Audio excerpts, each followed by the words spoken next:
What's up guys? In this video, we're gonna talk about the most common sales objections and how to overcome them. So what I want you to do is go ahead and like the video if you've ever been on a high ticket sales call just like this and someone is giving you a BS objection. We're gonna go over that in this video.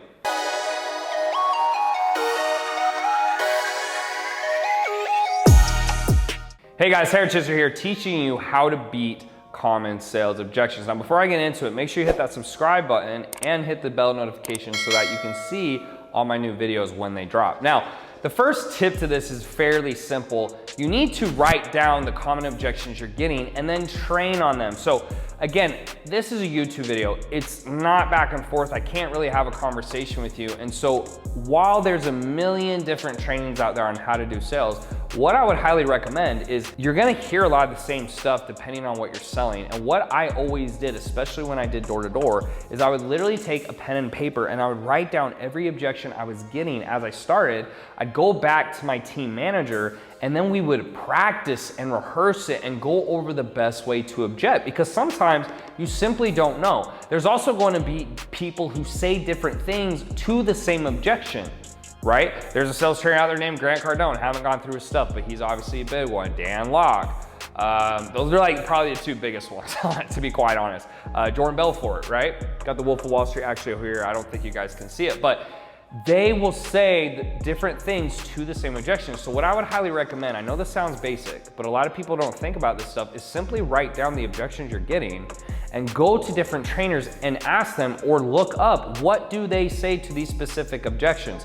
Now, there's one book I will say by Grant Cardone, I can't remember what it was called, but he actually has a big portion of the book that has a lot of common objections to now it is in person, it's not over the phone, but it's in-person sales, but exactly what he says. And he's very logical. He kind of teaches in a similar fashion that I do, where he gives you actual stuff that you can take and use versus theory. And so that's gonna be the first thing. The second thing, and I mentioned this in other videos, is learning the objection circular is what I call it. Now, I'm not the person who came up with this. I'm sure there's another name for it, but it's simply how to handle objections on a call. So the first thing is closing, right? You close, then they will typically object. You will then agree, you go back to pain, and then you go back to the close. So for example, let's say, so, the only thing you're gonna wish you had done is sign up 30 days sooner. Sound fair enough, Tom? And Tom goes, you know what, I'm not really feeling this, And I go, Tom, I totally understand exactly how you feel. But like you said earlier in the call, X, Y, Z, and B is why you're stuck where you're at. So really the only thing left for you to do is to sign up for my actual program. And by me saying sign up for my actual program, I've closed again. And then let's say Tom goes, yeah, I know, but this and this and this. I go, Tom, like I said, I totally get it. But, and then you go literally back in this circle as many times as you need to get them to close. Now, typically I'll cap it off at 3, because after 3 times, like if they're not budging, they're probably not gonna budge. And either you need to improve your sales call or they're just a person who's not gonna buy. There are people out there who think they can close anyone and they will boast of this, but it's just not reality. Not every single person will they close, right? It doesn't make sense. Like a guy who thinks he's gonna pull every single girl. You may get a lot of girls, but you're not gonna get all of them. It's just how it goes. So don't feel bad, just move on and go from there. Now, before I go into the third point, again, please make sure you just like this video. It gets out to more people who need to learn how to handle common sales objections. Now, the third and final tip would simply be to study sales, to become a student of the game. What seems to boggle me is people want to get good at something, but they don't want to put any time into it.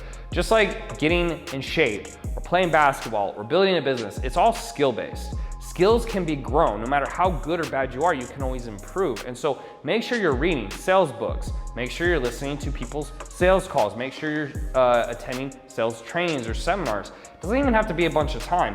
Something that you can do very easily, and this is a tip, is at the gym, listen to audiobooks on sales objections. So a lot of people go to the gym, they're blasting Drake, Lil Wayne, or whatever else, and trust me, I like me a little bit of Drake when I'm in my car, but at the end of the day, when I'm at the gym, if I'm there for 1 to 2 hours, I should be listening to stuff that's going to improve my life and help me instead of wasting my time listening to music. It's just too long of a time to just be blasting music in your ears. So just to recap, First thing is write down the sales objections and practice them. Find maybe a few different teachers who have answers to those specific objections.